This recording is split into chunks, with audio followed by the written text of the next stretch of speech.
Good morning, everyone. Thank you for joining us. We are going to be talking about business finances this morning, so we are happy to have all of you join us for the third workshop in our business training series, Building Stronger Businesses for 2021 and beyond. This one is Smart Strategies, Understanding Your Business Finances. So we're happy you all could join us. We've got a great group today. So we're excited to share this information with you. It's presented by the East Central Regional Development Commission in collaboration with the Small Business Development Center and the Women's Business Alliance.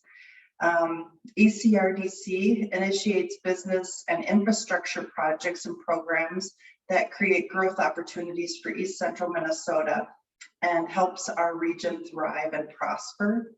The Small Business Development Center provides professional business consulting to businesses operating throughout the state of Minnesota at no cost to the small business owner. And the Women's Business Alliance provides women business owners with services to grow, finance, or start a business. Resources and programs are tailored specifically to the needs and growth of women entrepreneurs. So we thank them for their partnership on this. This session is being recorded. You should all have received slides this morning along with the Zoom link. If you haven't, our email is at the end of this session, and so we are happy to share that with you. All participants have been muted, so if you have questions, please ask them in the Q&A field or raise your hand, and we will be happy to answer your questions. The chat function is also enabled for you to use as you need to. Our presenter today is Julie Anderholm, and we thank her for presenting this helpful information on business financials today. She's an expert in the field and has consulted on this topic for years.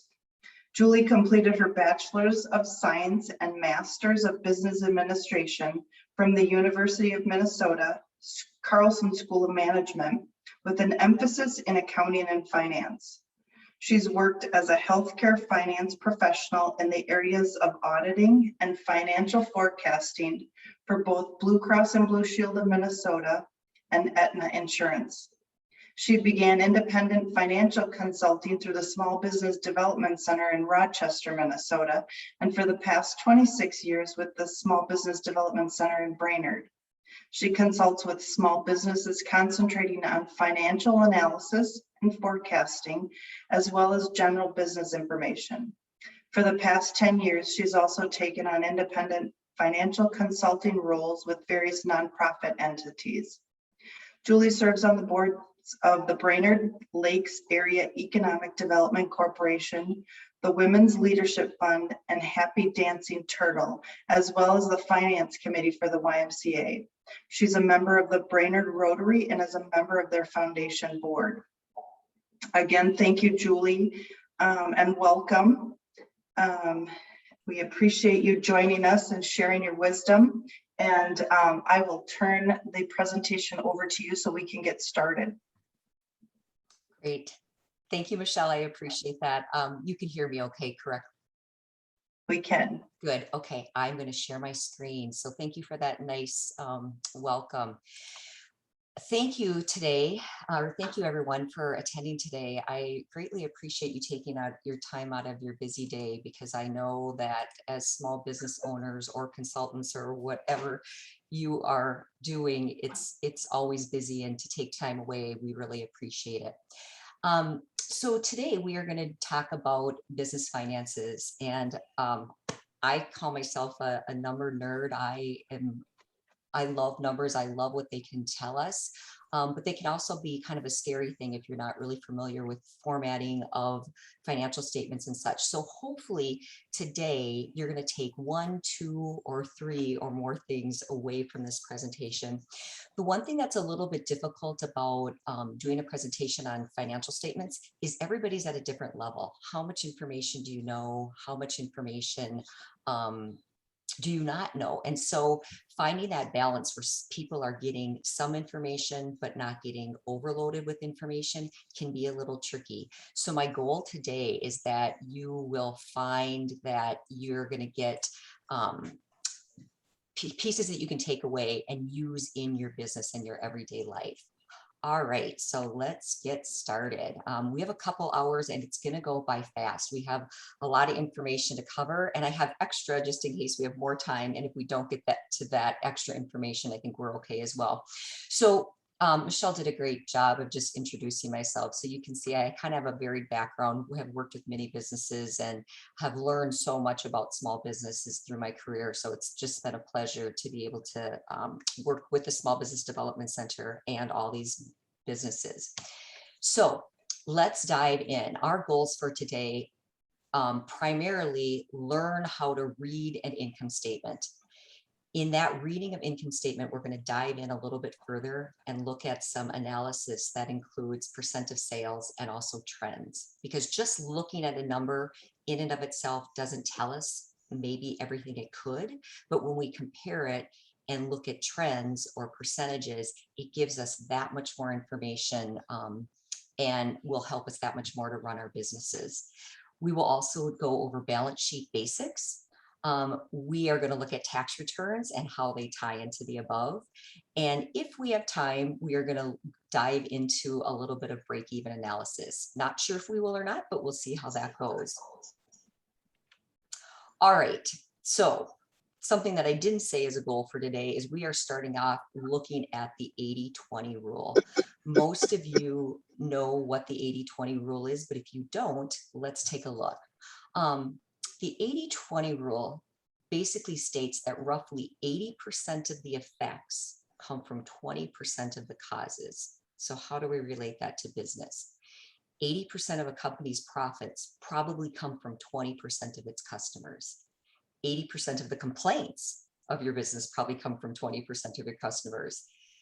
80% of a company's products or sales might come from 20% of your products. So we look at, we see that analysis, we say, okay, if we can hone in on those 20%, either of the customers, of the products, of the sales staff in that last example, and really do a great job of understanding them, meeting their needs, finding that target market, we are going to be successful.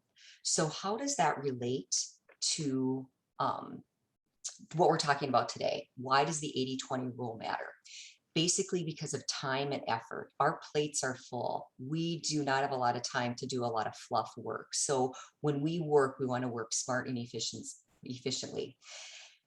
Businesses can have access to really big improvements if you focus on those 20% of those things and finding out what those are. So throughout today's presentation, I'm gonna point out some of those 80-20 line items and rules that we're applying to reading and interpreting financial statements.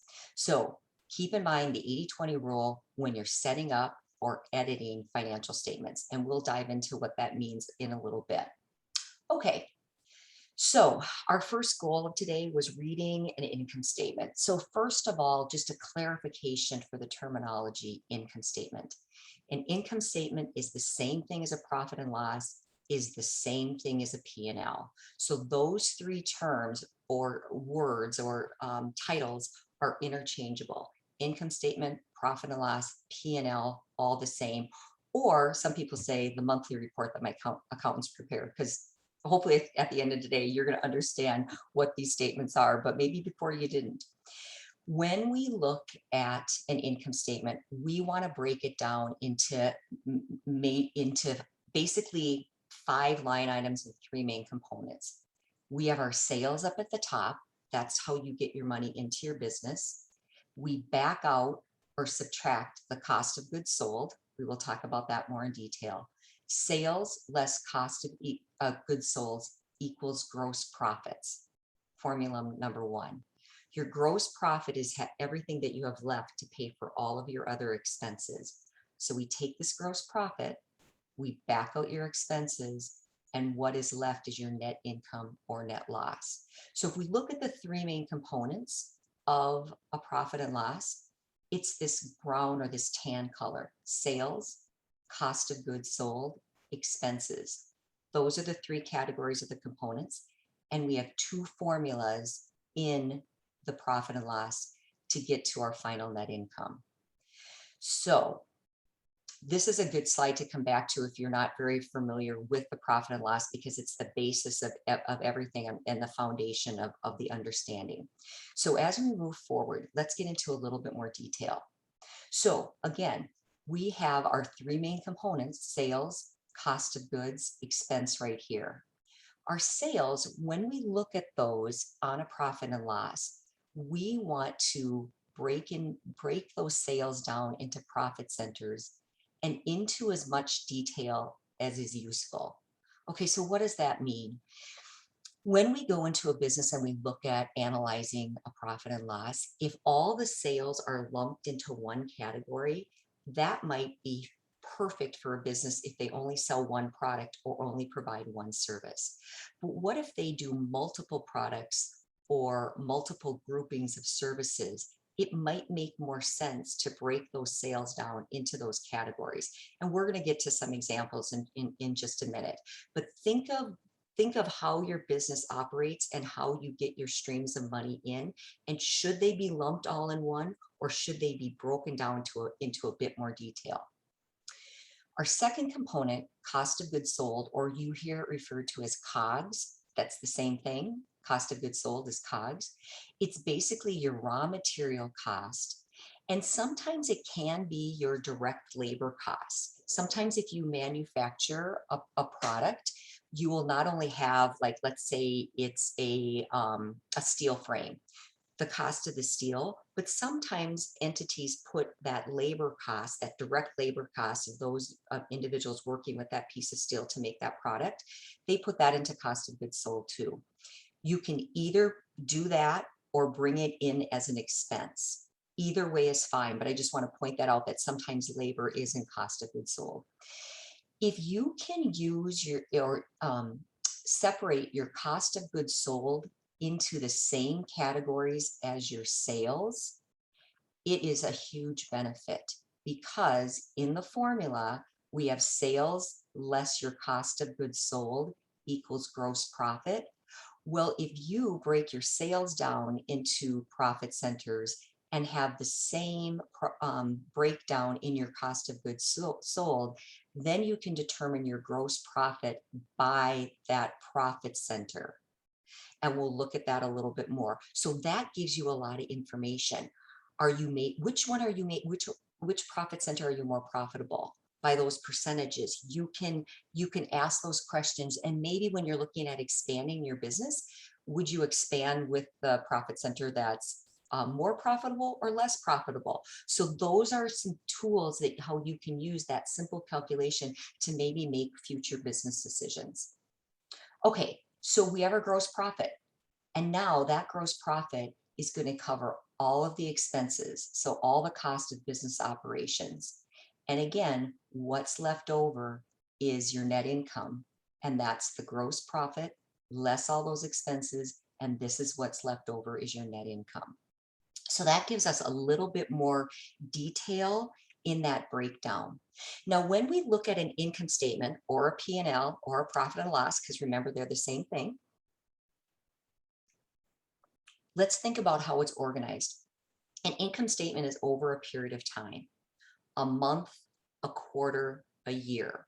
It's not one day, and it really shouldn't be over like 2 or 3 weeks. It should be at the end of a period, at the end of the month, at the end of the quarter, at the end of the year. And we'll talk a little bit more why that makes sense. Well, I can say it right now. So if you were looking at comparing 1 month to the next month for a profit and loss, or 1 year to the next year, if you do it in the middle of the month or in the middle of a time period, how do you know if you've already paid your telephone bill or your insurance or is your payroll out for that month?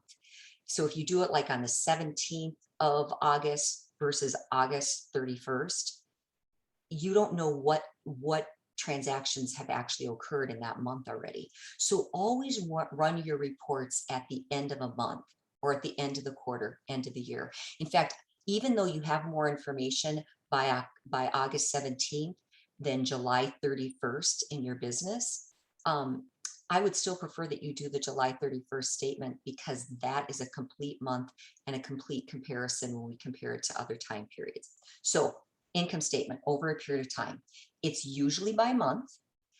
Oftentimes we add a year to date. YTD is year to date column. We always add a total column. And these are things that we're going to talk about a little bit more. Add a percentage of total sales and potentially add prior year totals and prior year percentage of sales. So that's a lot. And this gets into the analysis, but let's just look at what an income statement looks like over a period of time and how it's laid out. So I'm hoping that you can see my screen.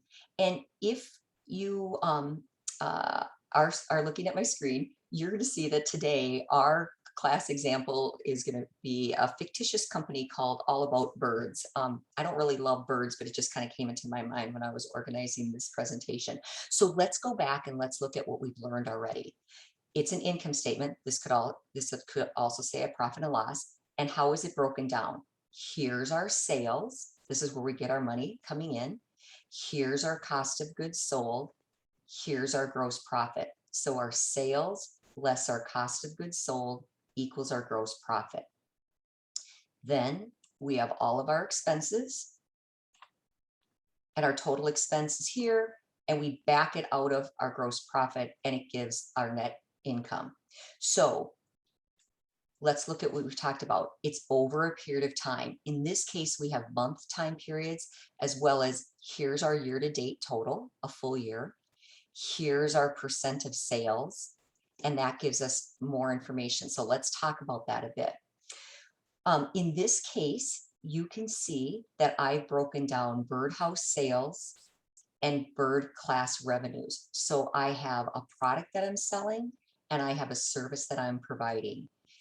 If you remember, I said if you can have your cost of goods broken down into the same categories, that's awesome. So here I have birdhouse materials, which would be part of the birdhouse sales, and birdhouse labor. In this case, I brought labor up to cost of goods sold rather than having it down as an expense. So right now, I can see that I can take my birdhouse sales and back out these cost of goods sold and understand what my gross profit is for selling birdhouses. I can do the same thing with bird class revenues. So now I'm holding a class. So I'm not selling a product, but I'm providing a service. And what do I have for my cost of goods sold for my bird class revenues or my bird classes? I'm serving lunch and I have materials that I'm handing out. And I also have to pay for the presenter or pay for that educator. So those are cost of goods sold. They're the cost of actually providing that product or providing that service to those who are going to buy it. When we look at expenses, pretty straightforward.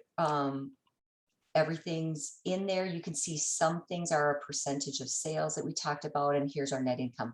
The other thing that's nice about looking at this is look at my overall picture. On a monthly basis, I have some months that are negative, where the sales are less than the expenses, and therefore I've got some negative amounts. But you can see that overall, at my year end, for the totals, I'm in a positive net income position. So this kind of shows the seasonality of the business. When are your sales heavier? When are they lighter? How do you get to be in a profitable position? So all this information is good to understand seasonality and understand how that might affect your cash flow and things coming into your business. So in this case, when we look at these columns at the end, you can see that I have everything as a percent of sales.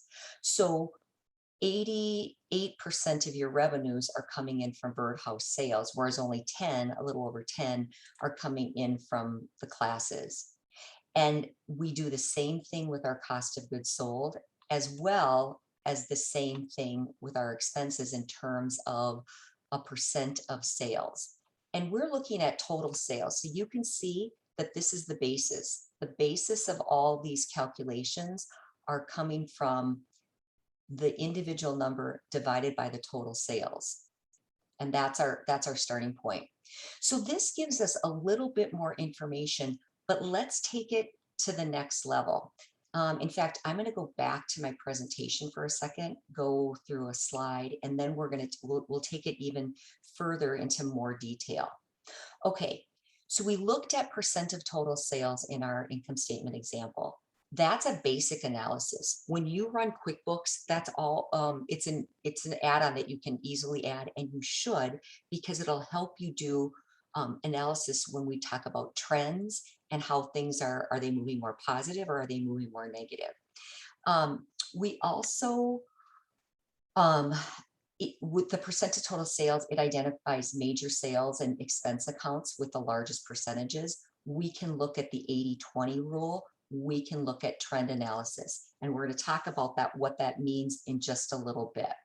So let's look at an example of trend analysis. We'll go back to the income statement, but I wanted to show you the snapshot of what we're talking about. Trend analysis is by category, and we look at what's the change. Is it positive or negative? And then we try to explain why. And part of that explanation, you might have to do a little research, because you might not know, why did my sales decrease, or why is something happening? And so understanding your business and how these numbers flow is super important when we determine why. If the trend is positive, it's great, but what are we doing right that the trend is positive? If the trend is negative, it's even more important to know why, because we want to nip that in the bud as soon as we can and pivot and make those changes so we don't have that negative trend continuing. And this will also help us with future projections when we look at this. So let's look at a little trend analysis in this scenario. We just have 2 years of statements, and we are only looking at sales. So we can see that the trend in birdhouse sales is increasing. Nice trend. In bird class revenues, it's increasing. So again, at a basic level, when you're analyzing your profit and loss, if you look at the trends year over year, simple analysis, but it will tell you what direction your business is going towards. Other types of trend analysis that we could look at might be sales per square foot, sales per employee, inventory per square foot. Every industry has different drivers. And what I mean by that is, depending if you are a grocery store or selling t-shirts or providing computer training, there's certain industry drivers that you should pay attention to. So for instance, in a grocery store, you might have your profit centers broken down into produce, meat, bakery, hard goods, and you can look at those trends and what's happening. Those are key drivers in the industry, rules of thumb that grocery store would look at and keep track of. Other industries have the same. So kind of looking at your financial statements and maybe looking towards associations. If you're in national associations, what are people keeping track of? What are trends? Knowing those, and do you know yours? That's an important thing to think about. So as you're thinking, what might be your key drivers or key metrics that you're looking at for your particular business? Places that you might find some assistance for this could be RMA, Robert Morris and Associates. They keep track of information by NAISC codes, which is the North American Industry Classification System, and they accumulate financial information from a lot of different businesses by these codes. So you could look up your code and compare your numbers to these averages across the country. Those are not readily available, but bankers always have them. So if you're working with a commercial lender, if you say, hey, could you run a report for me, or could you print out or send me the RMA for this code because I want to compare it to my business, or have them walk you through it, they're usually more than happy to help. If you are part of an industry trade association, really maximize that information that they might be providing to you. You're paying for it probably, so you might as well try to access as much information as you can from them. Your bankers, Dun and Bradstreet, I'm not going to get into a ton because we could do a whole different class on that, but you can get industry information from DNB as well as just doing some internet research. What are those key drivers? What's happening in the industry? If your trend that your sales in a certain area are going down, is that just you, or is it happening in the broader picture and it might not be as alarming? So there's a lot of resources out there. The first step is really understanding what's in your numbers and what those trends are, and maybe where you should do some additional research. So I just gave you a bunch more information on that trend analysis. Let's look at another example. So now we can take this statement, this is by month, and we're keying in on these year-end totals as well as percent of sales. Let's take it to a step further. So if you look at this is taking that same information, but it's comparing it to prior years. So again, what's the trend? If we look at 2018, 2019, 2020, what's happening? So we can see our sales are increasing in these time periods. Our cost of goods sold is also increasing, but we could probably have a little bit more information to say, is that good or bad? And I'll show you that in the next slide. We also see our gross profit increasing. If we look at the bottom line, the good thing is we are having positive net income, and it's also increasing. So overall, we would think that the strength of our business is actually growing because we are growing in sales and we are growing in profitability. Here's also these numbers that we were talking about: sales per employees, sales per wage, average sales per customer. I've made some additional assumptions with those calculations, but those are things that you could keep track of if it makes sense. If it's, again, one of those industry determiners for your particular business, and is that an important thing for you to keep track of? So let's relate back to the 80-20 rule. So remember when I said 20% basically of things give 80% of the impact? So in this case, what I'm saying is that these line items that are in green are really those 20%, those key indicators that are giving us 80% of the impact. And now it's kind of hard to tell from this slide why these are those 20%. When I get to the next slide, it'll be a little bit more clear. But we're keying in on those items that have the most impact. Let's take this analysis to one step further. Rather than just having the trend of the 3-year comparison, let's add a couple more layers of detail into this and show and see how much more information it's going to provide. So if we take this, these are the same numbers that I had right here. Remember, it's a financial analysis on our profit and loss. So we have our sales, we have our cost of goods, we have our gross profit, just like we talked about before. We have our expenses, and at the bottom, we have our net income. So now, in addition to the annual amounts in these columns, here's our percent of sales. So again, another layer of information. Let's look at the trends. Let's look at what's happening. So in 2018, you can see that 91% of your sales were from birdhouse sales.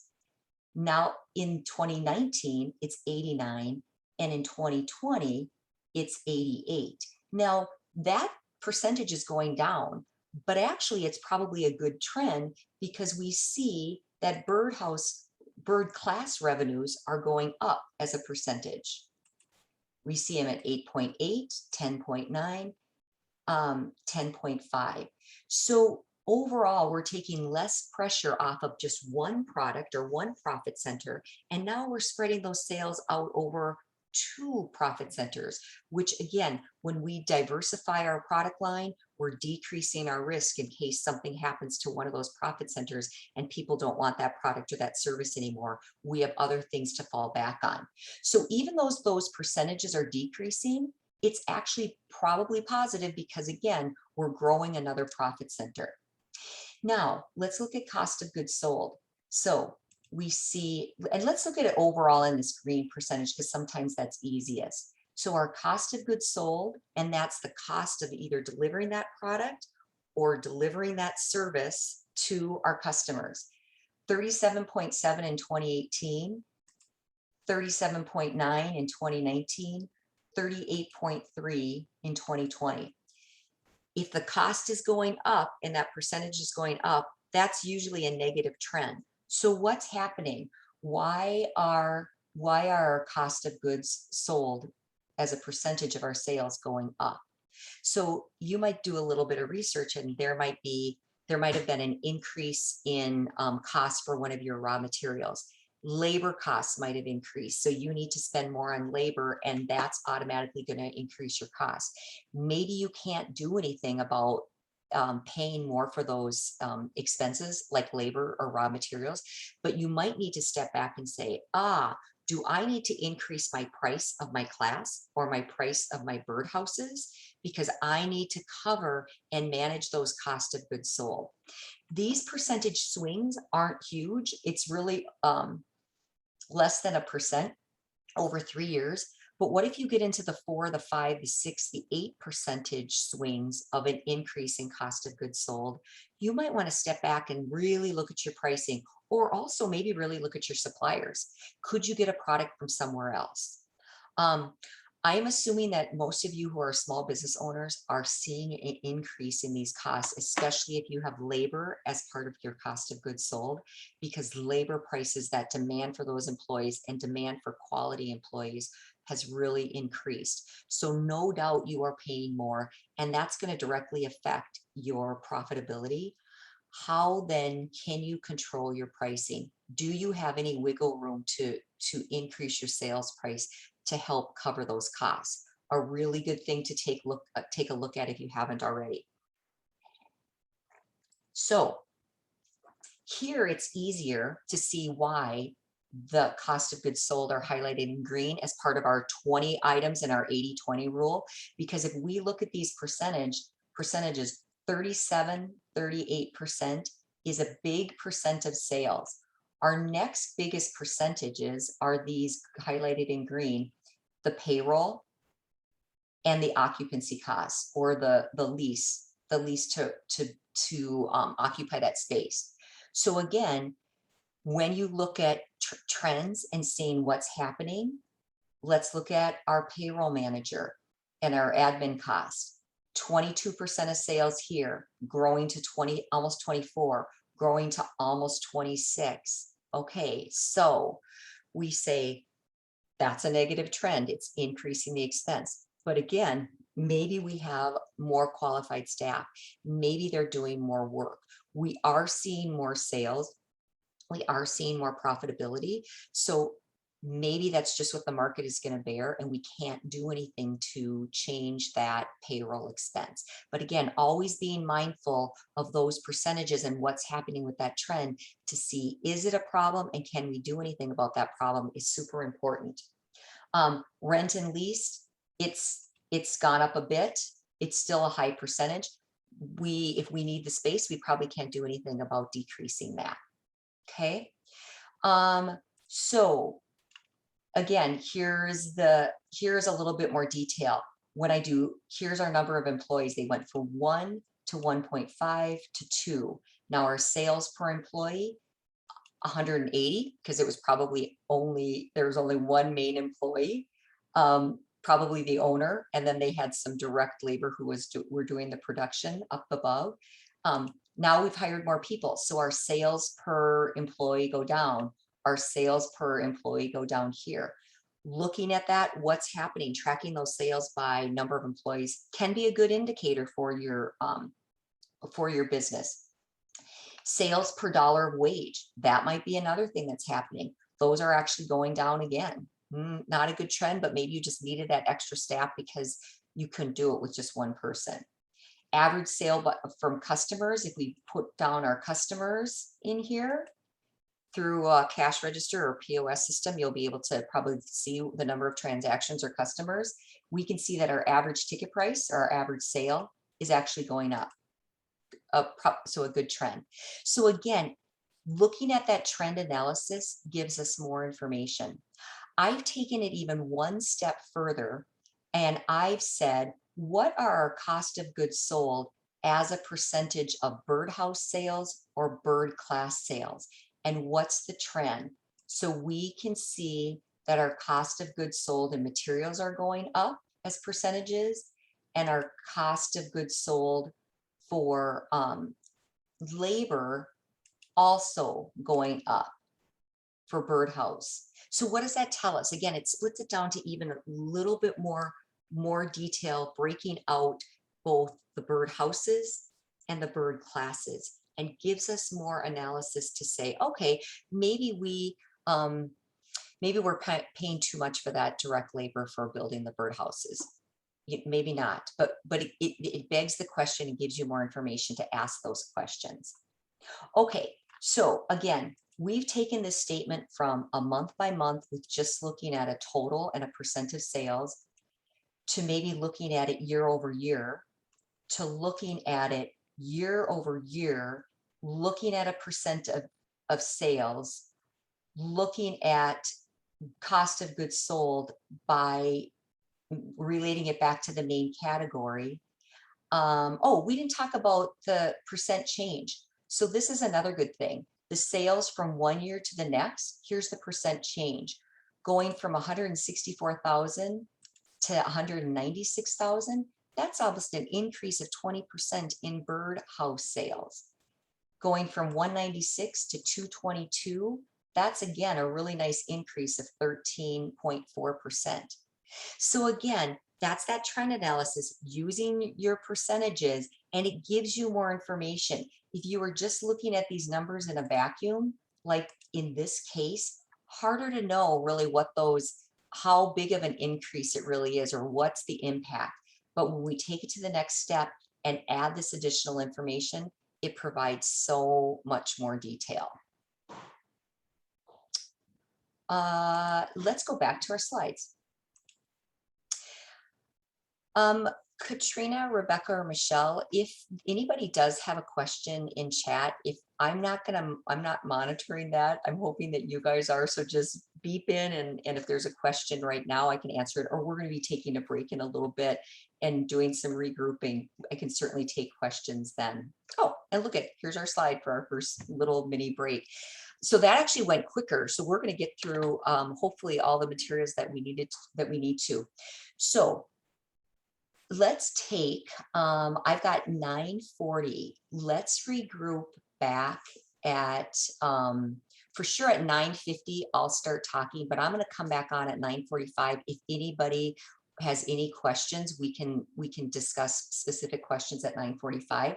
What I'd like you to look at is, if you've got your profit and loss in front of you, look at your profit and loss categories. Are they the right ones? Do they provide maybe too much detail or not enough detail? Because too much detail can clutter that whole statement, and that's hard to analyze as well. So look at your revenue, look at your cost of goods sold, look at your expense categories. Are they appropriate? Should they be in more detail? Should they be combined in less detail? And then if you would like to share any of your questions, or share any of your aha moments, or if you have any questions, feel free to throw those in the chat and we can cover those. So I've got 9:40. I'm going to come back at 9:45. If there's any questions, we will start the presentation again at 9:50. So go ahead, take that break, and we will go from there.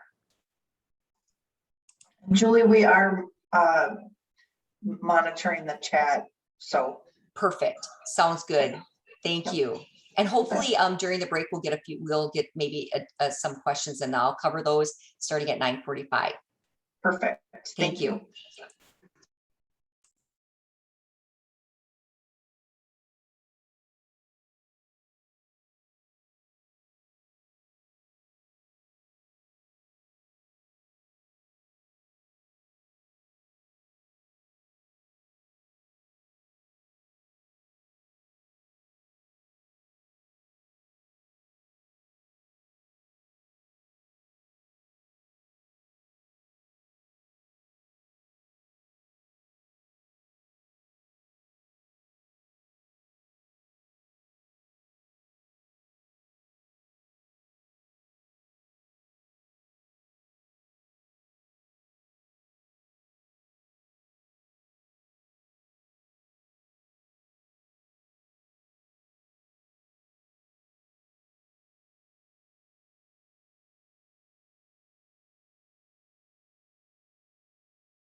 Okay, I am back and I'm just going to look at the chat.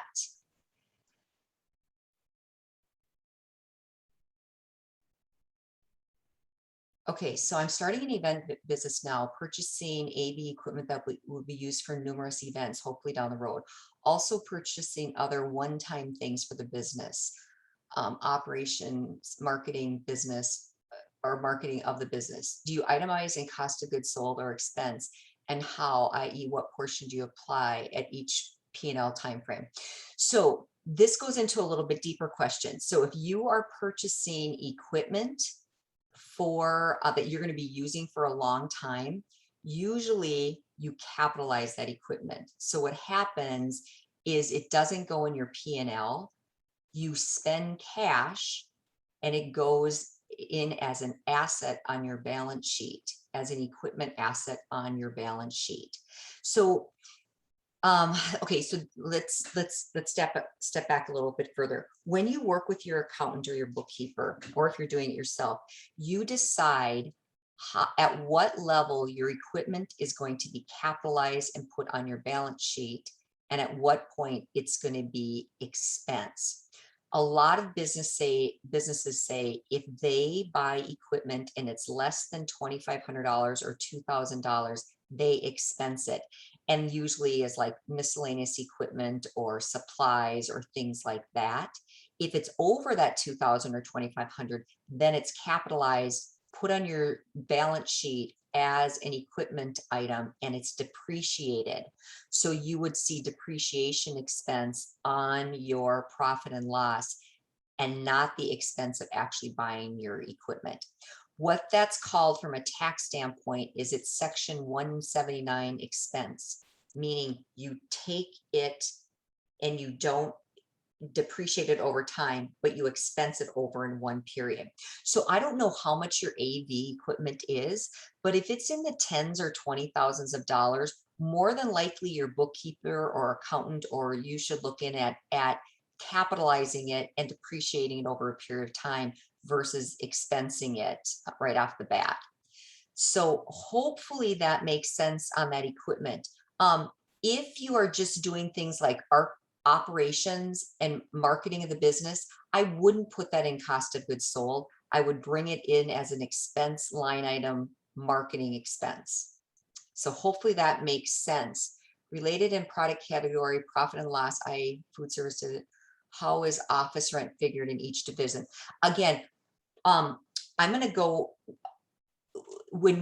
if I share my screen, I'm going to share my screen. Well, I'll share my screen when I go back in just a second. Rent shouldn't be broken down by profit center. That's just a general operating expense. So that was expense below the line. It wasn't part of cost of goods sold. If you think of cost of goods sold, it's really the actual raw material. Like if you're a restaurant and you're serving a burger basket, your cost of goods sold is your hamburger, your bun, your pickle, your lettuce, your tissue paper that lines the basket, or your box if it's a boxed meal. Those are all the material costs of providing that burger basket. Those go in your cost of goods sold. The marketing or the electricity that you use for the grill, or the rent of the space where the grill is at, those are all expense line items, not broken down by profit center. If you did that, your profit and loss would be 28 pages, and we don't want that. So hopefully that makes sense. That's Michael's question. I hope that makes sense. Nikki, I'm just starting out and I am wondering what % of expense I should use for calculating when I work out of my home.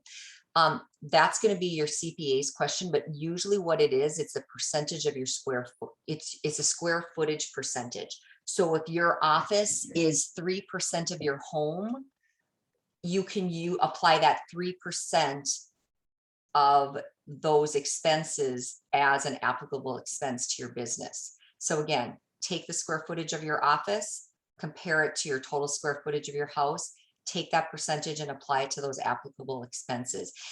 That's probably a good question to have with your accountant or the person that's going to prepare your taxes, and have that now so you can be prepared when your taxes are due, that you've got the right information. And there might be some intricacies that work for your business or related to your business that you'll want to check someone who really understands the tax rules and regulations. But usually it's that square footage percentage for that. I think that is it. I think Rebecca is saying if anybody has a question that they would like to ask aloud, raise their hand.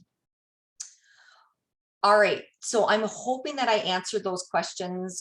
We have some, maybe at the end of class, if I didn't cover those or in the next break, hop on, the two of you, and I can provide some more clarification. So I am going to share my screen again, and we are going to hop into our next topic area. So hopefully you took a chance or took some time to look at these and say, do they make sense for your business? Do they give you the right information that you need to manage your business? And I guess this is a good time to just say this right now. When you are setting up your categories for your profit and loss, it's garbage in, garbage out. So if you don't have very good categories or accurate categories, if you just throw things in, your information on the back end is not going to be very helpful to analyzing your business and helping you manage your business and have your business be successful. So looking at those categories and putting things in the appropriate boxes, hugely important.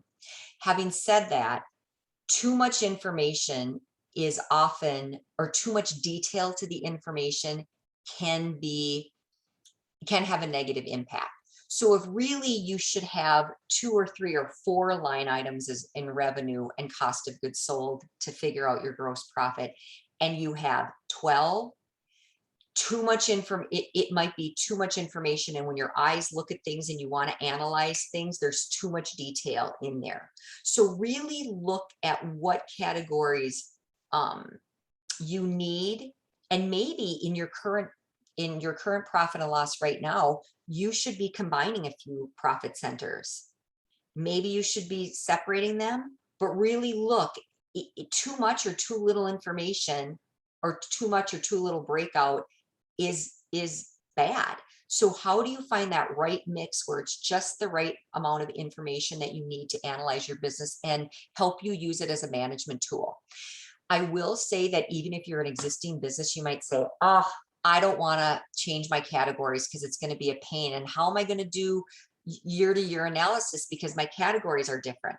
What I'm going to say is look at those categories now, look at how you're analyzing your business, and I would make changes starting in 2022. So change it at the beginning of the year. It's going to be a little bit funky and difficult to do trend analysis and percent of sales trends comparing 2021 to 2022 when you have these different categories.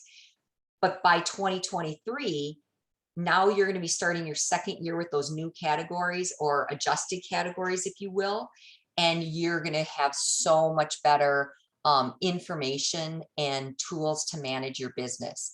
So just because they're like that today doesn't mean those categories should be like that tomorrow. Really look at how you need to manage your business and analyze your business and make those changes at the beginning of the year, because then you start fresh. And when you do those year over year, month over month comparisons, you'll be at an appropriate starting date.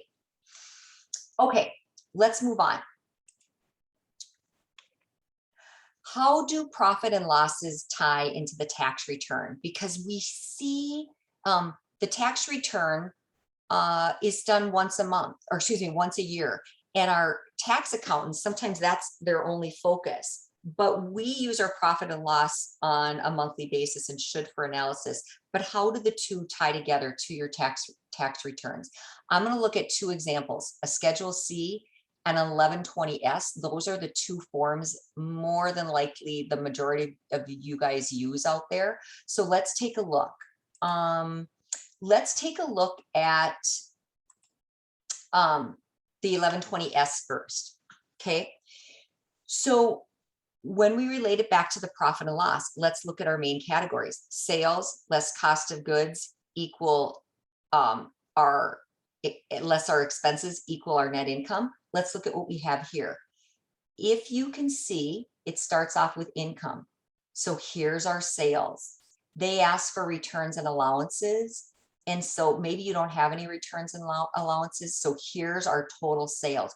Note that they don't break it down by profit center. For our tax returns, it is one lump sales amount, okay? And then we have our cost of goods. And again, our cost of goods aren't broken down into multiple line items. It's one line item, but there's our sales less our cost of goods equals line number 3 as our gross profit. So Julie, those do you are have a already screen? 2 of our components from our profit and loss and 1 of our formulas. Sales less cost of goods sold equals our gross profit right here. Then there might be Julie? some other income that your accountant Julie? has booked a little bit separately that gets thrown in here. Oftentimes there's nothing for 4, 5, and 6. Then we look at this next category, Hi, deductions. Julie, this is Rebecca. which Can you hear me? I basically think is our we're not seeing your expenses, okay? screen. So in the tax return, there are some main categories of expenses: compensation of officers, salary and wages, repairs and maintenance, taxes and license, rents. But know that all the categories that you might have in your profit and loss are not detailed out in here. If there are other line items that aren't in lines 7 through 18, you see that we have line 19, which is your other deductions, and there's a separate statement for those, but those totals go in here. So from line 7 through line 19, all of those expense line items from your profit and loss are going to flow into here. And there's your net income. Ordinary Julie? income or loss, line 21. So basically your tax, oh, Are you? Michelle, you're needing to- muted. Okay. Are you looking Oh. to share your screen? We haven't been able to see I anything forgot that to you've put my been earbuds talking. in. Sorry, that's me. That's I forgot. okay. Yeah. So what you've just been talking about was not on the screen, and so we were not able to follow Oh, along. sorry. So let me go back to share my screen. I thought it flipped over. Is Thank it there you. now? It is. Okay, so sorry Thank you. about that. So let's do a quick recap of our 1120S. So our first tax return that we're looking at, 1120S, tying it back into the profit and loss. And again, here's our sections: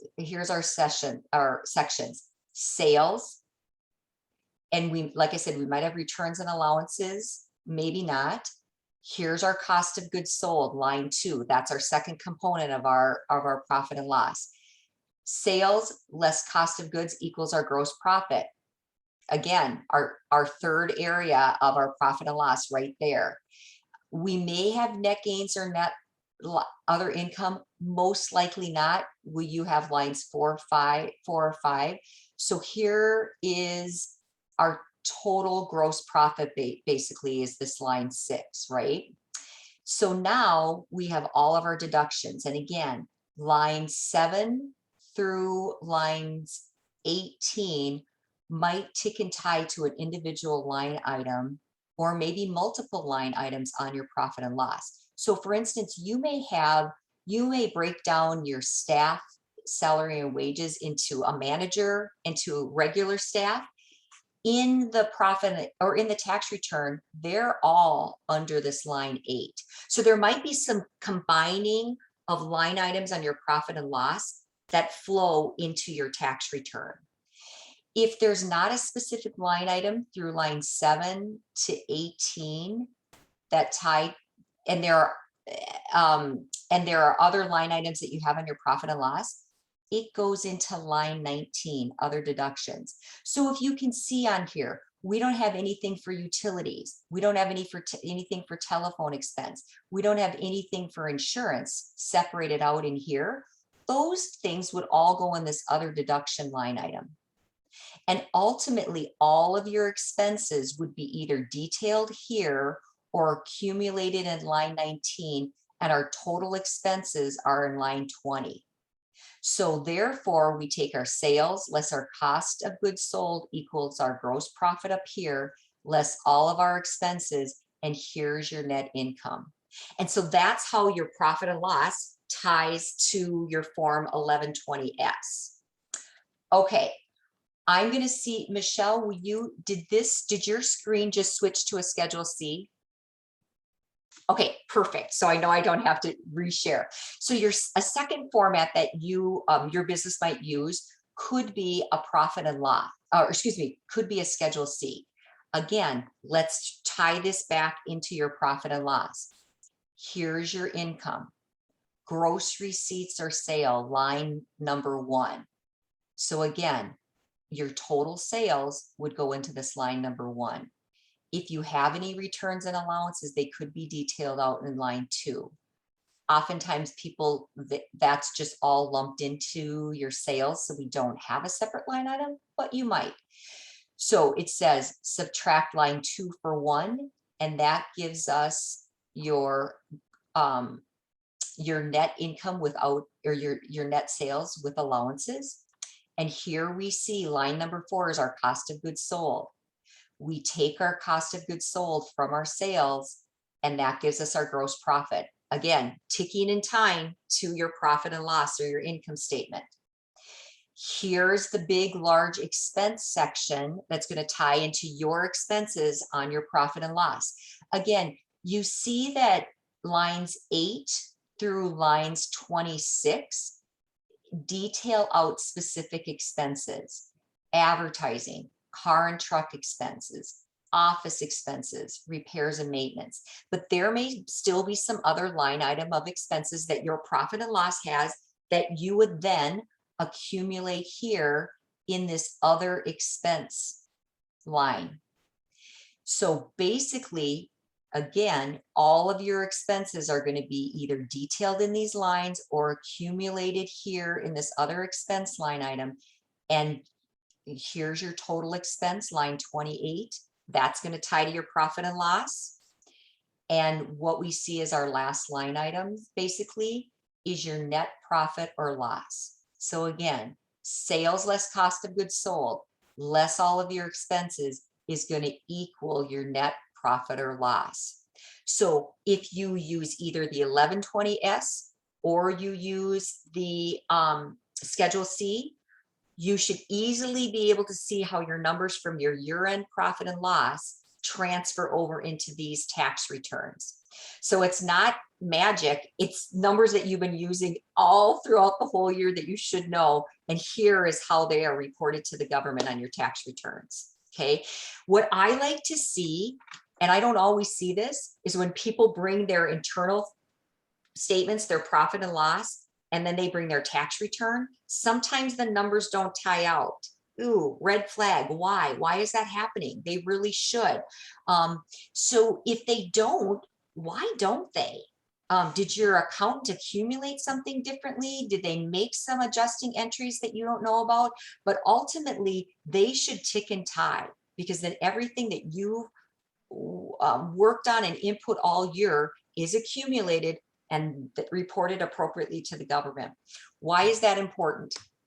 Let's say you're going to sell your business and the buyer is going to say, I want 3 years of internal statements and 3 years of tax returns.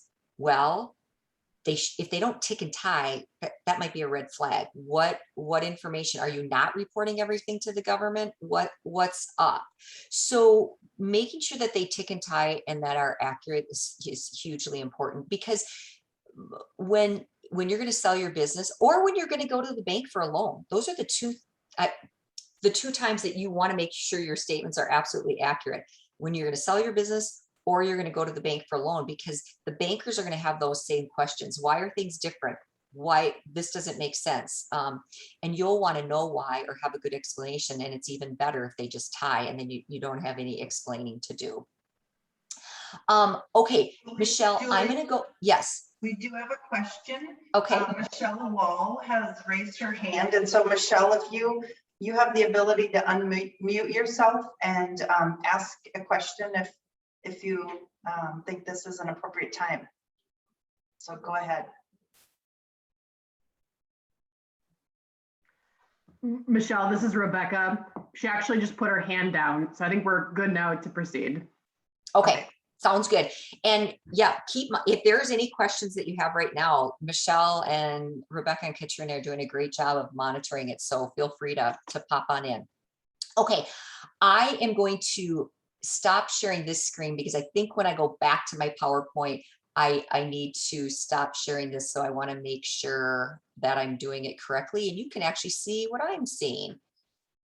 That helps in the presentation part of it. Okay, so now we're back to the PowerPoint, and what we saw is how the profit and loss ties to the tax return, and I gave you 2 examples of forms. Just the last thing, make sure you understand how those numbers are flowing.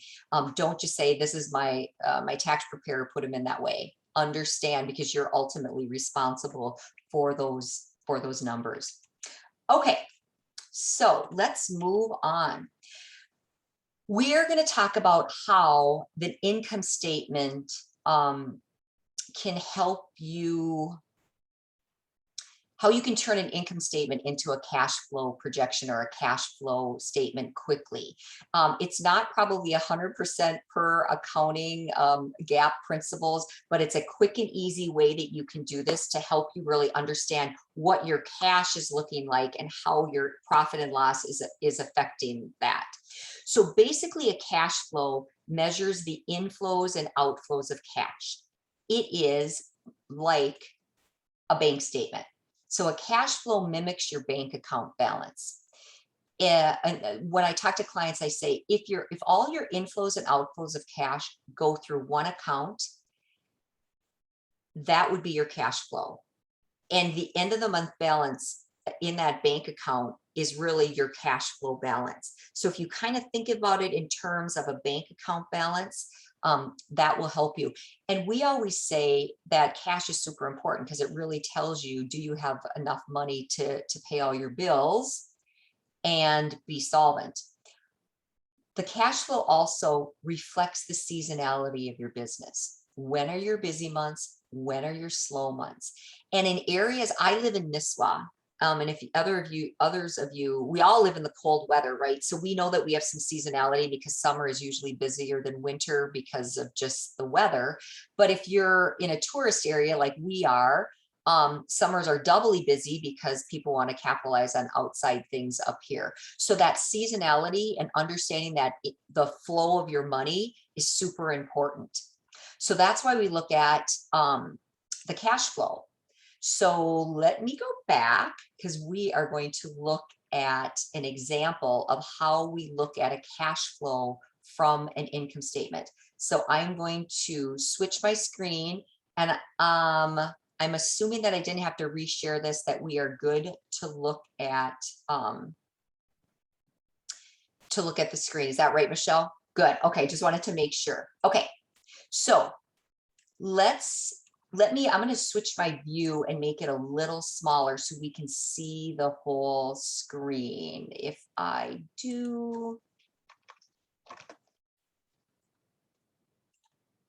Okay, we can see a little bit more. All right, so taking a profit and loss and making it into a cash flow is fairly easy. It can get more complicated depending on what type of business you have, if you've got inventory, if you've got receivables and payables, but I'm going to make it hopefully really simple that you can do it. And hopefully this will help you. You can also run a cash flow report from your QuickBooks, but sometimes looking at those gets a little cumbersome. I'm not going to lie. There's a lot of stuff going on, and I'm trying to make this simple that you might be able to use this on a regular basis. All right. So here's my cash flow statement. And if you can see, it's going to start off with the same things that we had before: sales, cost of goods, gross profit, expense. And if we slide down, we've got net income. Okay. So that's my starting point. What I've added is 2 line items, and I've added beginning cash balance and I've added ending cash balance. So we are going to get your beginning cash balance from the balance sheet. We haven't talked about that yet, but I'm going to show you in the balance sheet that my beginning cash balance is going to flow from there. And my ending cash balance is also going to be on my balance sheet, okay? So we haven't talked about this yet. We're gonna go into this a little bit deeper, but I just want you to see that in my balance sheet, as of 12/31/19, which is basically the beginning of 2020, my cash was here. At the end of 2020, my cash was here. When we go back to that cash flow statement, here is that same beginning balance. Here is the ending balance. And I've got some adjustments and I'm going to talk about those, but let's just look at what's happening. Here's my beginning cash balance, and it's from my balance sheet, which is going to tie, hopefully someone has done a reconciliation to your bank accounts. It's going to tie to that. And I do the same thing. I add my sales, I subtract my cost of goods sold, I subtract all of the expenses that go out, and I come up with an ending cash balance. Know that it's less, because look at, I have a net loss in January. I've lost $4,000. So my cash balance went down by $4,000 from the beginning of the month to the end of the month. The ending balance of 1 month is the beginning balance of the next, and it flows through. Add sales, subtract cost of goods, subtract expenses, and we see that the cash is going down a little bit more because we have more going out than coming in. Why is this important to look at it like this? Because look at, something would have to happen. How would you cover those negative balances in the month of May if you didn't have a reserve account or something? So the seasonality is showing, okay, I'm using all my money up that I have in these early winter or late winter, early spring months. And now all of a sudden my sales are going up, and look at what my cash balance does. It goes up, and we can see it really goes up after this month because I've got such big, after these 2 months, because I've got big net incomes. So go up, up, up. Here's the seasonality of my business. January, February, March, April, May, June goes down, then goes back up, and at year end, I'm here. Now, so what does that tell me? That tells me that I may need a line of credit, or I might need a little reserve in these months because I'm going to be short of cash, because that's just the seasonality of my business. Or we say, could I add another product or another service that I could do in the late winter, early spring months that would boost those numbers up? So it's another way of analyzing the numbers and saying, what are they telling me? Can I do anything with that seasonality of my business to help modify those levels of cash going up and down? Okay, so that's the one thing that we want to look at. Now, the other thing, this is a very simplistic view. It doesn't take account if you have loans. It doesn't take account if you've got changes in receivables or payables. We're going to come back to this after I talk about the balance sheet a little bit, because I basically have to reconcile some numbers to get to this cash balance. In fact, I can talk about them briefly, and then after we cover the balance sheet, I'll reiterate these things. So remember when we talked about depreciation back with one of the other participants' questions, should you expense an item or should you depreciate it? When you buy a capital asset or a piece of equipment that you're going to use over a number of years, goes on your balance sheet, and you expense it via depreciation, a certain amount each year. So here's my depreciation. Depreciation is not cash going out the door. It's basically a tax entry or a tax credit to decrease your income so you don't have to pay taxes on things that capital equipment that you've purchased or capital expenditures. So since this is not cash going out the door, and this is a cash flow statement, I have to add back depreciation. So when I take this ending cash balance of this simplistic method, I have to add my depreciation back, which is a typical entry. Now, the second component that typically has to happen when you take your net income or your income statement and you transfer it back to a cash flow statement is First of all, add back depreciation because depreciation is a non-cash item. The second thing is if you have a loan, the only portion of your loan payment that is in an income statement is your interest expense right here. This is interest expense on a loan payment. Know that there's the principal portion of that payment is not expensed. What happens is the principal portion of the payment decreases your liability on your balance sheet. And so we'll talk about that a little bit more when we get into the balance sheet. But the only part that is on an income statement is the interest. Okay, but we're talking cash flow. All of your cash goes out for both the principal and the interest component. So when we are taking our profit and loss and converting it back to a cash flow statement, we have to take out the loan. We have to take out the principal portion of the patient. I can't talk. We have to back out the principal portion of the payments as well, because that's actually cash going out the door.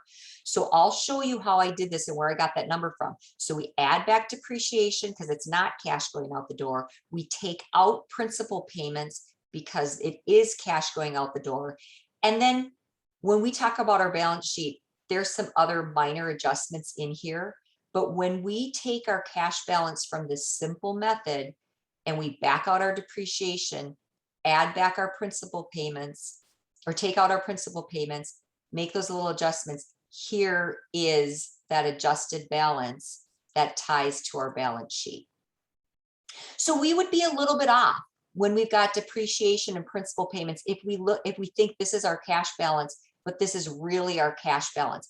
But it's close. It's pretty close. So at a minimum, if you can at least just do this to help kind of figure out your inflows and outflows of cash, it's going to help a lot.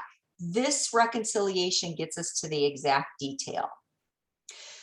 Sometimes people set up a whole separate statement, a cash flow statement, where it adds these back on a monthly basis so they can really see what their cash is and what's happening.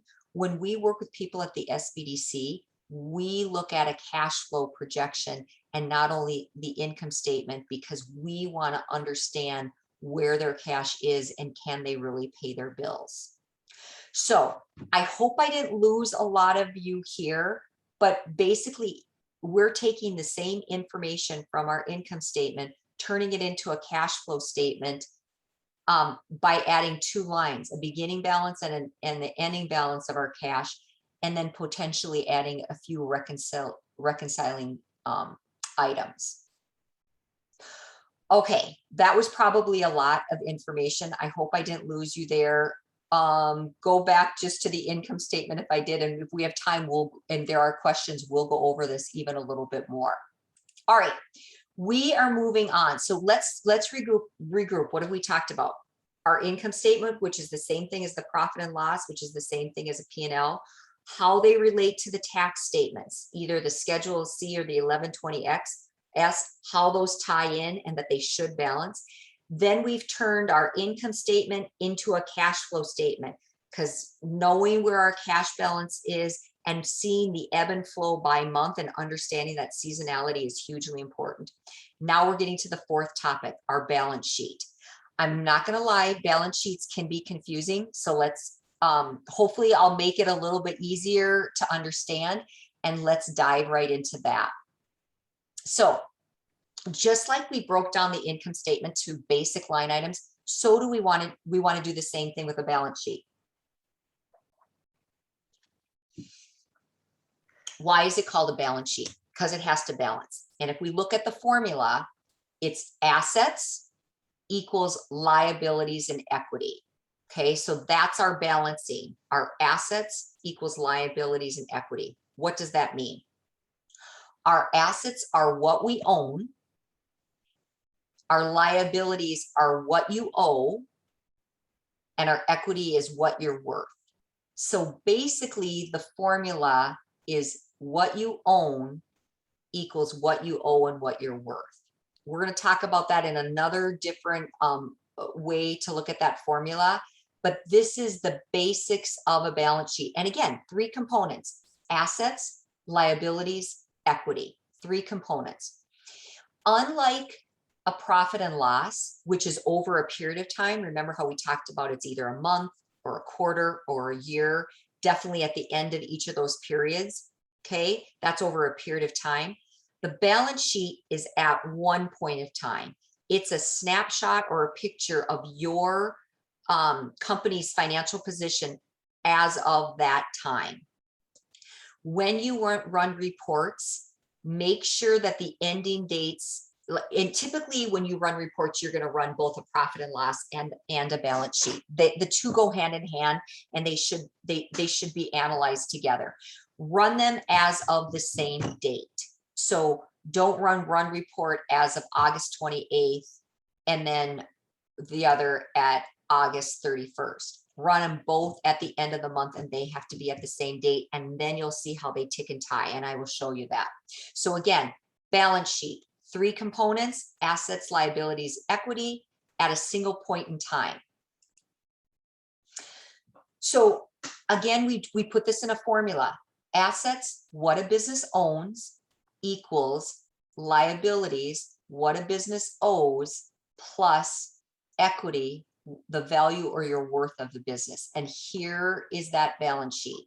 Assets equals liabilities and equity. Let's take this a step further.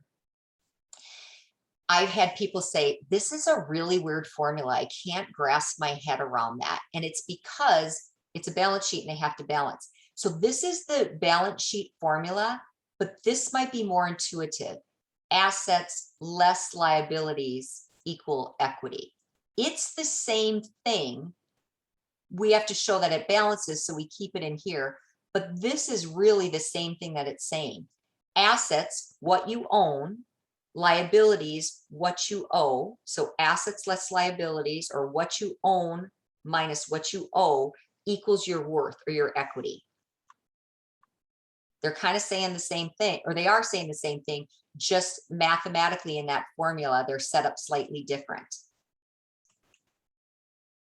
Okay, let's switch my slide. We're going to talk about key points in a second, but again, I want you to see the example of our class. So now we are back at All About Birds. So let's zoom in on this and make this a little bit bigger.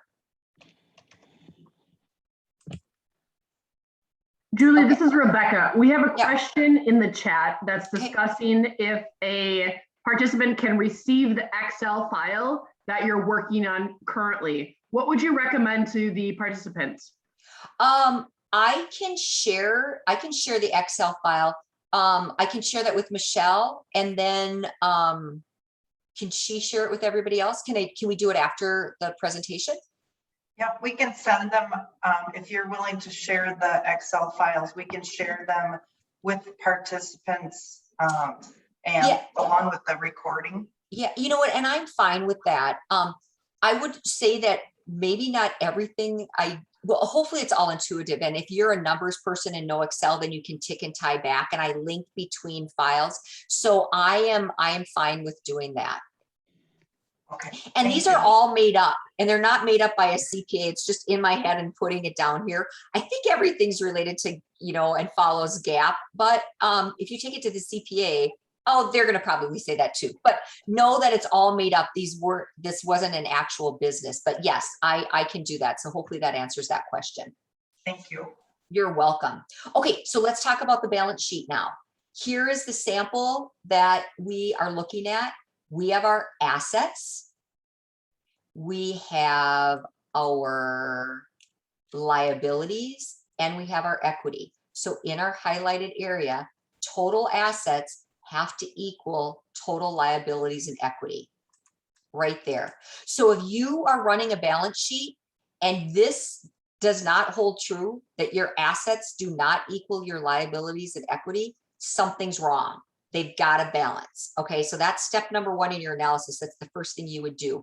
Make sure that they balance. Okay. The second thing that I want to point out is that your net income, this is where the balance sheet and the income statement connect, where they tie together. So if we look at this net income, this is from, I want to make sure I've got the right date, 2020 net income on the balance sheet is 8,320. If we go to my income statement for 2020 and we look at the net income, there is the 8,320. That's the second check that you should always make, because, and probably if your net income on your balance sheet is different than your net income on your income statement, you might have run it on different dates or as of different dates, or maybe you did an entry and then you ran one of the reports and the timing is off. So rerun them again at the exact same time. Hopefully they will tie. If not, something's wrong, because the net income on your profit and loss or your income statement has to tie to the net income on your balance sheet. Okay, so that's how one of the areas that they tick and tie. The other area that they tick and tie is the difference between your accumulated depreciations from your 1 year. So the person who asked the question about the AV equipment. So here's what I'm saying. Here's what I was trying to get at. When you buy a piece of equipment, and again, it's substantial, it's over that $2,000 amount, and you're going to use it for a while, you capitalize it, which means what happens is you use cash. So you take out cash, and you've also bought a piece of equipment. So you increase equipment. That's the entry: decrease cash, increase equipment. The government says you're going to use that for a long time, so we don't want you to expense it. We want you to depreciate it. Here is how you depreciate it. So there's many different methods: straight line, accelerated, but you basically back out that amount that you've spent here over a period of time. And as you are depreciating it, we see an increase in your accumulated depreciation. So this change of depreciating these assets by 17,000 and here up to 21,000, this difference between these 2 years is your actual depreciation expense. So if we look at what that difference is, the change between 2019 and 2020 is actually the depreciation all in 2020. Let's go back to my income statement. Here's depreciation. Here is that amount. So that's the amount that I'm expensing in 2020, $4,448. And if we look at it, that's the same change that we see from 1 year to the next in my accumulated depreciation. So that's another place that the two tie, right? It's that change in your balance sheet, and that difference is the expense for accumulate or for depreciation on your income statement. That's a second place. The other thing that I want to show you is if we look at, remember when I said that if you got a loan that on your cash flow okay, let me step back. When you have a loan, your payments are broken down into two things: interest expense and principal. Your interest expense on that loan flows to your profit and loss, and it is an expense. So let me show you that. So here is your profit and loss. There's your interest expense. Okay. The principal portion of it does not get expensed. It's not on your profit and loss, but it does show up on your balance sheet as a decrease in that loan or a decrease in your liability. So let's look at this. Here's a loan on equipment. Note that that principal balance at the end of 2019 was $38,000. In this example, at the end of 2020, it's $31,000. So what that shows is you have paid that change. You've paid $6,800 in principal payments for that loan, on that loan payment. Now, remember when we did the cash flow statement, taking it from an income statement to a cash flow statement, and I said, okay, in that income statement, there's only interest. So if you're turning it into a cash flow statement, you've got to back out that principal portion, because that is actually cash going out the door, let's look where this 6,800 came into play. So this is the difference. And if we look at that reconciliation, here's where we're adding back the depreciation that we already talked about. Here's where we're backing out the principal portion of the loan payment. So it's right there. And that is shown by this change that our loan was at 38,000 at the end of 2019, and now it's at 31 at the end of 2020. So that's another place where you can see some connection between these statements. So again, let's look at what we're talking about. Assets, what we own, liabilities, what we owe, equity, what we're worth. So I think it makes sense for me. I'm going to hop back to my PowerPoint because I think, yeah, let's talk about a little bit more detail in terms of words and text, and then we'll go back to the numerical example. So on our balance sheet, our key points under assets, cash is king. Okay, so under an asset, cash is always going to be there because remember, we own our cash. So cash is always listed as number one. It might be in multiple accounts. Maybe you have a checking account. Maybe you have a savings account. Maybe you have an investment account. You might have 3 line items on your balance sheet for cash because you're ticking and tying each one of those to that actual bank account, whether it's checking, savings, investment. Our second thing that we own is accounts receivable. So if you're a business that sells a product and you give your customers terms, you've made that sale, but you haven't collected the cash yet, you've got an accounts receivable. That's still an asset because you're going to be getting that cash. And once you get that cash, it decreases your accounts receivable, increases your cash. When you make a sale and you do it on accounts receivable, it increases your sales, increases your accounts receivable. When you get that cash for it, decreases the accounts receivable, increases cash. So again, these entries are always balancing, but you own those accounts receivable, and that's an asset. The other thing that you own is inventory. That is also an asset. Your inventory might ebb and flow. Oftentimes I work with businesses that they don't adjust their inventory ongoing. They look at it at year end. It's not the best way to do it, but sometimes it works and it's the easiest way for them to keep track of it. So they take a year-end inventory count, and that is their inventory on their books for the whole year. And then at the end of the year, they take another inventory account.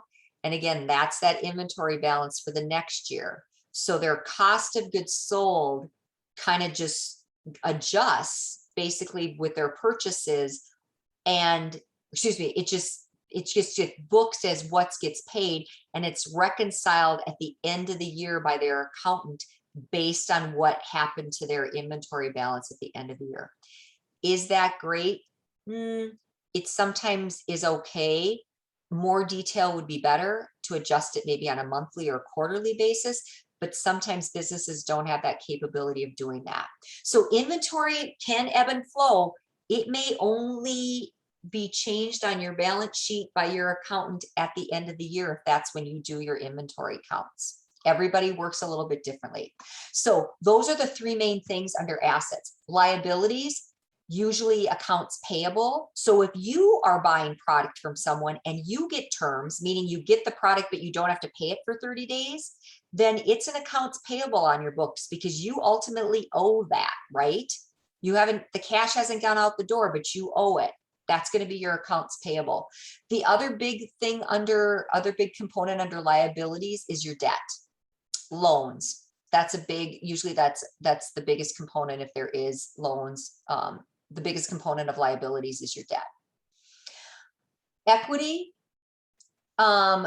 your income, your net income is here. And remember, your equity in your balance sheet, your income statement, your net income on your balance sheet ties to your net income on your income statement. They must tie. Your equity is really kind of the value, the numerical value of your company. right? Because we talk about equity as being what you're worth. So those are some key points from a verbal standpoint or from a text standpoint of your balance sheet. Let's slide back to the numerical example and see what we mean by that. Okay, so under assets, here's our cash. Now in this scenario, I didn't break it down into a savings account or a checking account. It's just one line item, cash. We've got inventory. Notice that, let's look what happens, because remember, we're already kind of hopping into this trend analysis. We're comparing 2 years. If we just look at 1 year of a balance sheet, it's good, but it's not as good as if we compare it to the previous year or previous period at that time. So let's say you're looking at a quarter, like the first quarter. Look at the income or the balance sheet as the first quarter as of the previous year, because then we see what's changed, what's happening. Is it good or bad? So let's look at it from this perspective. Our cash at the end of 2019 was 13,000. Our cash at the end of 2020 is 18,000, almost 19,000. That's good. That's a good trend, right? So we're happy about that. And then looking at those two, it gives us more information. Are we in a better position? Are we in a worse off position? What happens with our inventory? Notice we've increased our inventory. So we've made some purchases, or maybe haven't used up our inventories faster. Maybe we just need that base level of inventory to be more efficient in our operations. Okay, so having too much inventory can be bad, because if that inventory isn't working for you, it's just dollars in your building or dollars hanging on your shelves or in your store. But sometimes we need more inventory to be efficient. So there's a balancing act. Is it just sitting there, not making sales, not doing anything? Or if you don't have enough, does it slow down production, or does it slow down sales because you really could use more inventory? Again, looking at it, analyzing what's happening in the real world will hopefully tell you where your inventory levels should be at.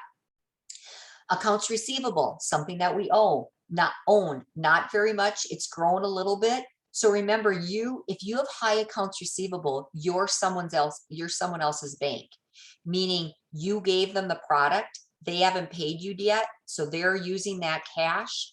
Why you don't have that cash, you have that receivable. So you're their bank. So if your accounts receivable are getting bigger, you need to do something about that, because you don't want to be other people's bank and let them using the cash that's really should be paid to you. So monitoring those accounts receivable, super important. We can also see that the other big category under assets are our capital assets, whether it's a building, whether it's equipment, and then backing out accumulated depreciation. So the total of all these, this is what we own. These are our assets. Now let's look at our liabilities. So we talked about accounts payable. So now if you have accounts payable, somebody else is your banker, meaning you bought that piece of steel for that product or whatever that raw material is. You bought it, you're using it, you haven't yet paid for it. That person that sold you that is they're your bank, because you owe them money. Again, you want to look at your accounts payable and make sure you're current. Okay, don't depend on somebody else to be covering that cash amount. Oftentimes there's payroll tax liabilities and maybe some sales tax liabilities, and those are timing differences.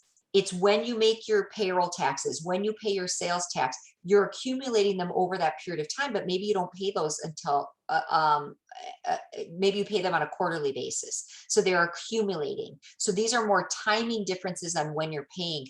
Hopefully, if your sales tax payables or your payroll tax payables aren't on time or timely, you don't want to do that. You want to make sure that you pay on time, because you don't want to be late to the government.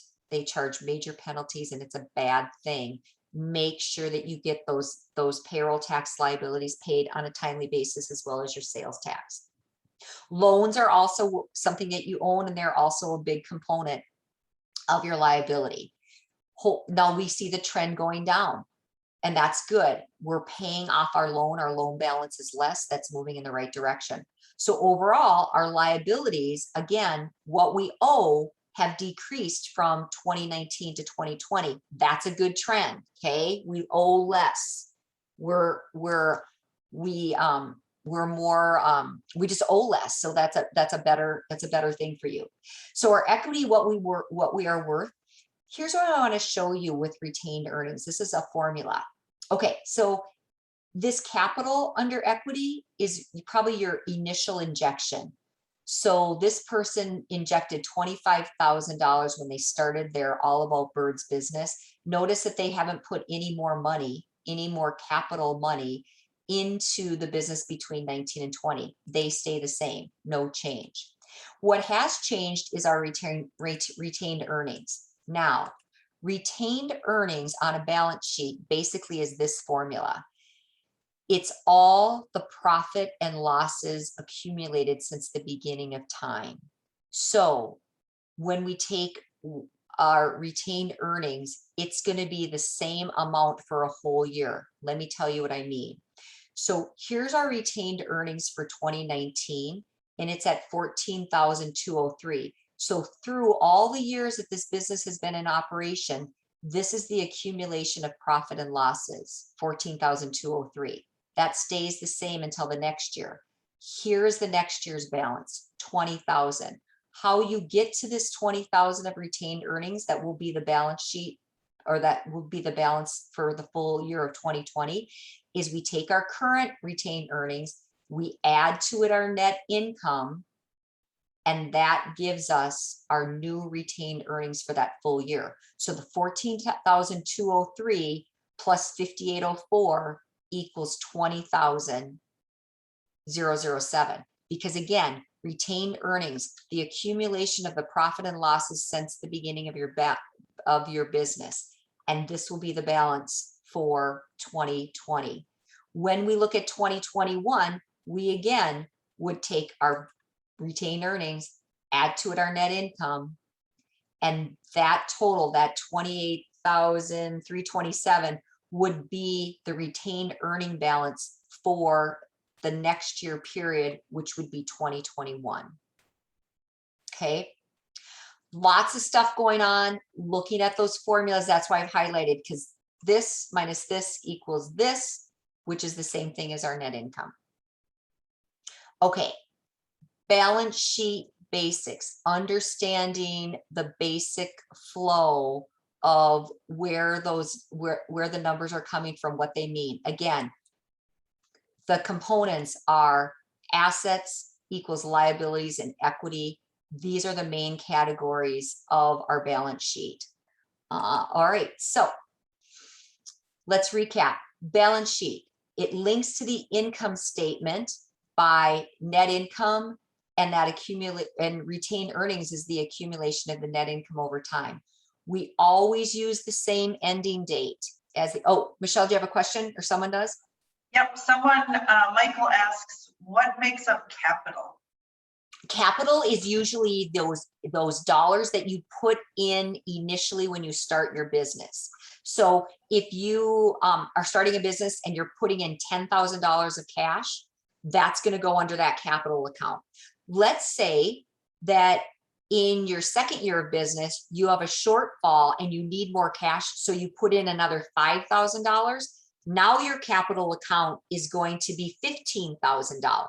So it's not only the beginning balance, it could be if you've had to add additional cash out of your own personal pocket into your business, you could see that capital account grow.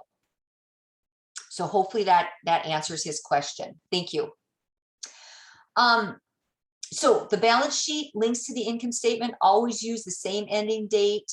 Net income is reported in the equity section of your balance sheet. Retained earnings is the accumulation of net income or net losses over a period of time. Other links that we've talked about, depreciation expense. Remember, that was the difference in accumulated depreciation on your balance sheet. Here's that other thing, loan payments. Loan payments equal interest and principal. Interest is expensed on the income statement. The principal portion of that payment reduces the loan balance on the balance sheet. Okay, I said we would take a break here but we only have 15 minutes left and I want to get through a few things. So I'm going to plow forward and I'm hoping that's okay. Michelle, are you okay with that? Okay, perfect. I think that's a great idea. Okay, so let's keep going. When we talk about balance sheet analysis, use comparisons, use ratios. Remember when I pointed out those two the two columns, the 19 and the year 2019 and 2020. If we just look in isolation, they don't tell us enough. So what I'm saying here is without comparing or without using ratios, it's hard to tell what's good or what's bad.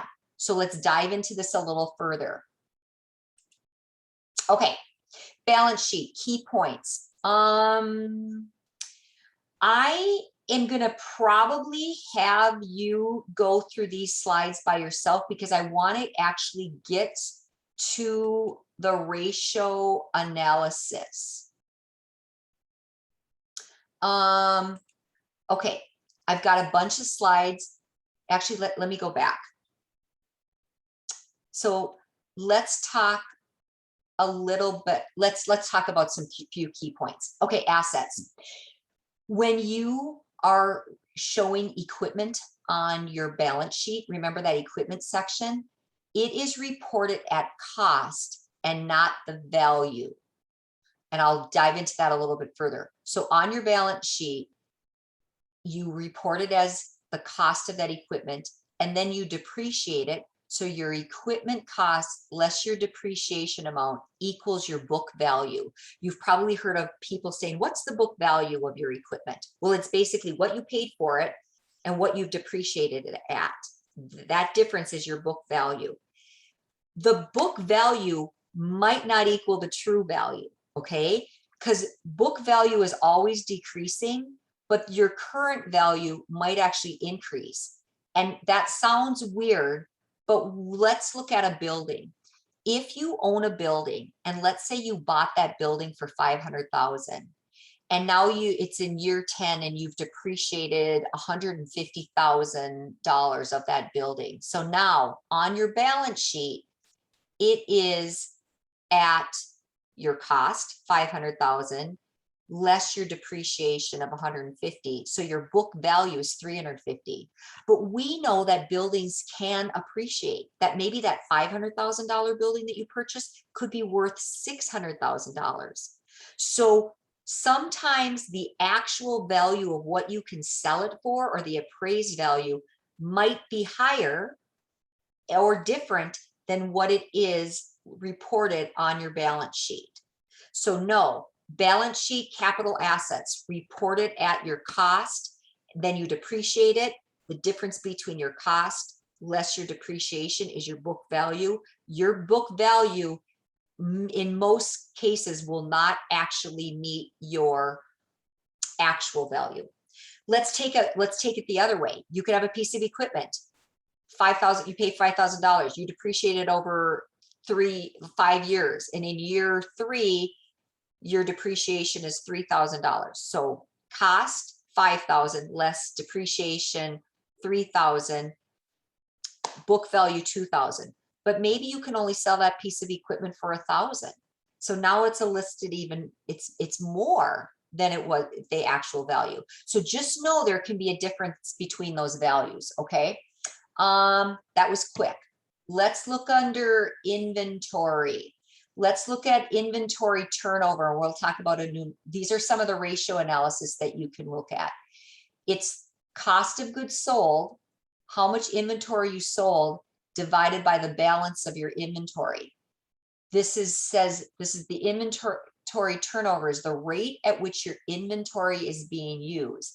Higher is probably better, because the more times you turn that inventory over, the more sales you're getting, the less that inventory is sitting on your shelf. So that might be one of the ratios that you look at. We're gonna look at some other ones. Let me go through words here. Okay, let's skip over to the actual balance sheet. And I'm sorry I'm going through this quickly, but I want to give you a brief overview, and I want you to see how the same ratios that I talked about in the presentation, I've put right here in numerical example on this balance sheet slide. So inventory turnover, the one that we just talked about, cost of goods sold divided by the inventory balance. So now the cost of goods sold is a profit and loss number. So when I go to 2020 and I look at my cost of goods sold, let's look at that. Here's my 2020 statement. Here's my cost of goods sold on the birdhouse materials, 53,550, divided by my inventory on that materials. So I have, if I take that cost of goods sold and I divide it by my inventory balance, my inventory is 6.9%. So that means I've turned over my inventory almost 7 times over the year. So about once every other month, I turn over my inventory. Faster is better because it means that you are using, you're not putting a lot on your shelf. If my inventory was only, let's say it was $10,000, then I'm only turning it over 5 times. So that means that inventory is sitting longer on the shelf, not making money for me. That's one way to look at that, okay? Let's take another one. Let's take, we can take this inventory turnover to days inventory. And we take this number here, the 360 divided by the inventory turnover, and that gives me the number of days that my inventory turns over. Again, we want that inventory to turn over quicker. So the lesser number of days, the better. You can see the trend. I'm comparing 2019 to 2020. That trend is going down. It's meaning that I'm turning my inventory over quicker. That is better, okay? All right, I see that we are totally running out of time. So I'm sorry that I'm not getting to these ratios as much as I would like to, and maybe we do a whole class just on ratio analysis, but this will kind of whet your appetite. Which ones of these are more applicable to you? If you don't hold inventory or don't have accounts receivable or accounts payable, then some of those ratios aren't applicable to you. So you have to look at what your balance sheet looks like and where things lie in your particular case. One that I want to point out really quickly is your debt to equity ratio. How much debt do you have to how much equity? The lower, the better, okay?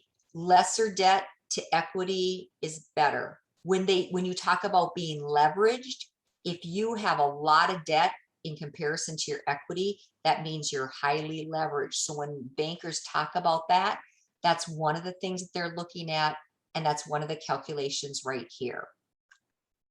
Okay, I know that I didn't do a great job on this ratio analysis in the essence of time, and I apologize, but you will be getting the information. So hopefully you can take some time and do a little bit of that analysis by yourself. Let's talk quickly about the last component. We talked about assets, we talked about liabilities, equity.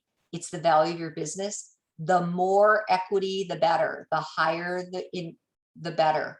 When we look at things, when you hear of ROI, the return on investment, it's your net profit from your balance sheet, or excuse me, from your income statement, the net profit from your income statement divided by the net worth or the equity on your balance sheet. And the higher is better. So that's what they're talking about when they do an ROI calculation. Again, very, very briefly looking at those.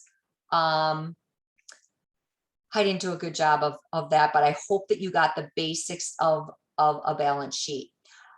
I did not get a chance to do the break-even analysis, but in the sample Excel file that I will send you, there will be a break-even analysis completed, and this will have some information that'll tie back to the slides. So you'll hopefully be able to tick and tie if you want to look at that balance sheet, or excuse me, break-even analysis.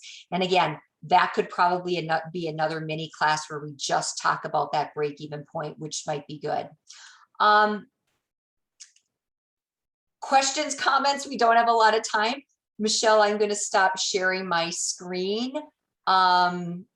And I'm going to let you take it over to wrap it up. I hope that you guys got a lot out of this. Hopefully the slides and the Excel file will provide that additional information.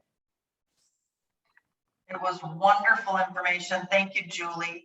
I don't see any additional questions as of yet in the chat. If there are any, please feel free to raise your hand or pop them in the chat.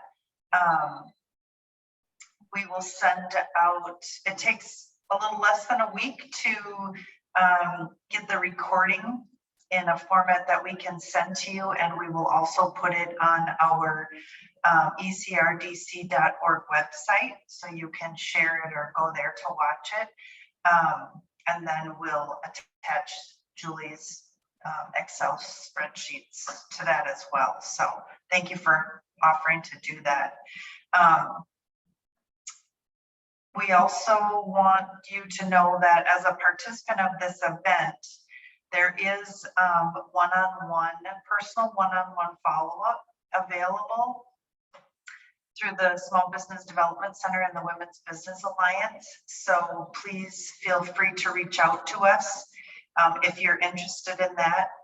That was one of the questions as you registered. So we will send information to you regarding that and how you can access that. And feel free to reach out to any of us at ECRDC or the Small Business Development Center or the Women's Business Alliance. We are happy to get you additional information, share what we know with you. I do see one question that came through now, Julie. Michael asks, does the capital you start with stay on as the capital number, even if or when you use it, and only changes when you add to it? Okay, so just briefly. So from a balance sheet standpoint, from the entries, when you start a business and you add capital, that's cash coming in your business. So the entry, because remember, on a balance sheet, they always, or when you're making an entry, they always have to balance. So cash goes up because you put your money into it, and that capital account on your balance sheet goes up. Okay, that's how they balance. Now you use that cash for something, so that cash goes down, and the opposite entry to the cash going down is like an increase of an expense or an increase of a purchase of an asset. That capital amount still stays the same. So the offsetting entry when you use cash doesn't change this capital amount because that's what you put in at the beginning. Where it could change is if you take, if you add more capital to it, you would increase that capital balance because you're now using that cash. Typically, capital doesn't decrease because if you take money out of your business, it's usually as a wage or a distribution, which affects cash. Your capital pretty much stays the same. Now, if you talk to your CPAs, there might be some intricacies for your business that it would change, but usually it's just keeps accumulating any balances that you put in of your personal money into that capital account. Is that the same, Julie, if say I put 25,000 into my business personally from a family account, and in 2 years I want to take that out and pay that family account back? So normally you would put that in as a loan then, because it's really not equity. Like if it's capital, it's equity. It's not that you're planning on taking out. So if a family member gives you 25,000 to start your business, you would probably put that in as a loan. So when you had enough money, you paid it back, which is different. That's technically a liability because it's something that you're going to pay back, versus if it's equity, it's truly sticking with the company and you don't have to pay it back. Okay. Does that help? Yeah, I'm just thinking from a personal account my husband and I own. So we put this money in thinking it's just gonna be there. But then in 2 years, oh, we're making enough money, now we can pay our retirement account back. Mhm.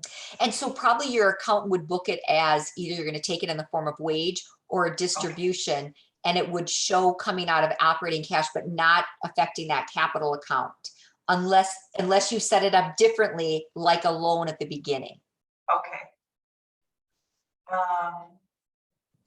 Yeah, a lot of people say, really nice job. Thanks for the helpful information. Very informative. And Michelle, we've talked about this before. I appreciate any feedback. So if something was over people's head or if it was too simplistic, I even like to know that, because we balance that out. Because remember, we know that it's going to be over some people's head, too much or not enough information for others, but we're hoping that everybody gets a little bit of something out of it. So I appreciate any feedback. Absolutely. So you all heard that. If we can get feedback, we'd happily share that with Julie. So yes, so thank you for joining us, and thank you, Julie, for all the great information, and we will be sending this out to you. So thank you so much. Thank you. Have a good day. See you. Bye, Michelle. Bye.